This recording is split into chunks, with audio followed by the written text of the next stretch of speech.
Namanya siapa Pak? M Yani. M Yani. Dari mana Pak? Dari Banda Aceh. Banda Aceh. Kampungnya di mana? Di Darussalam. Oh, Darussalam. Ini vaksin keberapa Pak? Vaksin kedua Vaksin kedua. Waktu vaksin pertama di mana Pak? di Masjid Ulekare. Mulai Kare. Tanggapan Bapak sendiri Pak, untuk vaksin ini kayak gimana Pak? Saya kemarin tuh agak apa namanya, karena saya ada DM, tapi saya konsul ke dokter, Ya. katanya boleh, nggak ada pengaruh. Ada pengaruh Pak ya? Malah setelah saya divaksin, tidur saya lebih enak. Lebih enak Pak ya? Iya. Biasa agak sesak, tapi Ayo saya maju udah lah. hilang. Makasih Pak ya. Ya.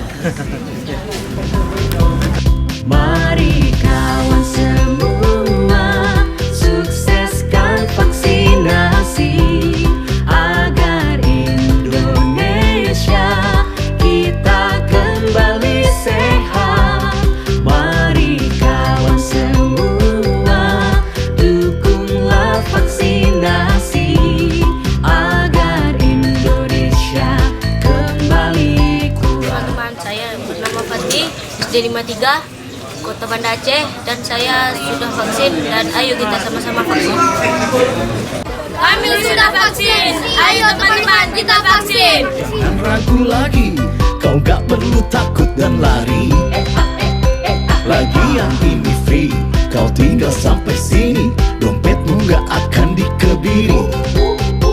Ayo vaksinasi, gak perlu ragu lagi, demi masa depanmu nanti dan juga masa depan negeri.